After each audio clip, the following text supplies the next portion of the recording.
সমুদ্রের গভীরে যদি কোনো শব্দহীন রাজ্য থাকে, তবে সেখানে এক বিশাল ছায়া ধীরে ধীরে ভেসে বেড়ায়।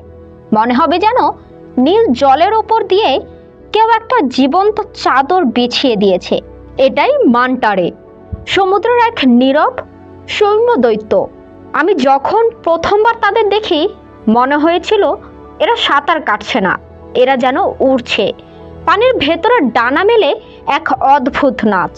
মান্টা শব্দটা এসেছে স্প্যানিশ ভাষা থেকে, যার মানে চাদর কিংবা ক্লক। আর সত্যি তাদের শরীরটা ঠিক সেই রকমই, একটা বিশাল চলমান চাদর। এই বিশাল প্রাণীর দুটি প্রধান ধরন আছে, একটা হলো জায়ান্ট ওশানিক মান্টা আর অন্যটা হলো রিফ মান্টা। দূর থেকে দেখলে মনে হবে এক বিশাল ডানা মেলে ধরা পাখি, কিন্তু কাছে গেলে বুঝবেন এটা একেবারেই অন্য জগতের প্রাণী। তাদের শরীরটা চ্যাপ্টা আর দুপাশে বিশাল পেক্টোরাল ফিন মেলে ধরে তারা সহজেই 30 ফুট পর্যন্ত বিস্তৃত হতে পারে। আচ্ছা ভাবুন তো, একটা ছোট্ট ঘরের সমান বড় প্রাণী নিঃশব্দে পানির ভেতর ভেসে যাচ্ছে। আর একটা জিনিস সত্যি অবাক করার মতো, প্রতিটা মান্টার পেটের দাগ একদম আলাদা, একেবারে মানুষের আঙুলের ছাপের মতো। এই দাগ দেখেই বিজ্ঞানীরা তাদের আলাদা করে চেনেন। তাদের মাথার দুপাশে থাকে দুটো শিংয়ের মতো অংশ, সেফালিক লোব। এই অংশটা তারা ভাঁজ করে খাবার মুখের দিকে টেনে নেয়, যেন সমুদ্র নিজেই তাদের খাবার সাজিয়ে দিচ্ছে। এরা কিন্তু শিকারী নয়, মান্টারে পুরোপুরি ফিল্টার ফিডার। কোনো ধারালো দাঁত নেই, কোনো আক্রমণ নেই, শুধু মুখ খুলে তারা পানির সাথে ভেসে থাকা ক্ষুদ্র প্রাণ, ছোট মাছ, চিংড়ি, জুপ্লাঙ্কটন সবকিছু ছেঁকে নেয়। সমুদ্রের এত বিশাল এক প্রাণী অথচ এত শান্ত।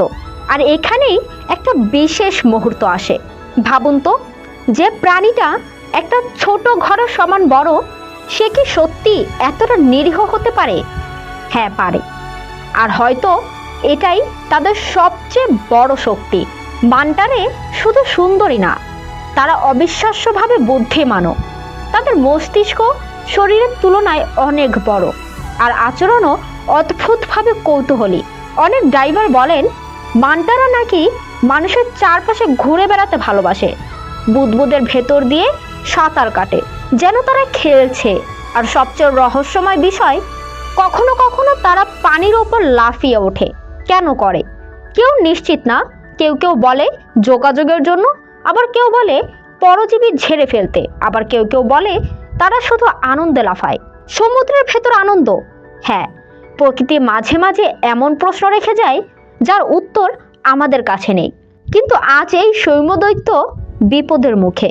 মানুষের শিকার, মাছ ধরার জালে আটকে পড়া আর প্লাস্টিক দূষণ সব মিলিয়ে তাদের অস্তিত্ব ধীরে ধীরে সংকুচিত হচ্ছে। বিশেষ করে তাদের গিল প্লেট নিয়ে ভুল বিশ্বাস অনেককে অন্ধভাবে শিকার করতে উৎসাহিত করছে। কিন্তু সত্যিটা একটাই, মান্টারে কোনো ওষুধ নয়, কোনো সম্পদ নয়, তারা এই বিশাল সমুদ্র জীবনেরই একটা অংশ। International union for conservation of nature তাদের বিপন্ন তালিকায় রেখেছে। সমুদ্র যদি কোনোদিন নীরব হয়ে যায়, তাহলে তার সবচেয়ে বড় নীরবতা হবে এই উড়ন্ত চাদরগুলোর হারিয়ে যাওয়া। শেষে যখন নীল জলের দিকে তাকাই, মনে হয় মান্টারে শুধু একটা প্রাণী নয়, তারা সমুদ্রের সেই স্বপ্ন যা এখনো বেঁচে থাকার জন্য লড়ছে।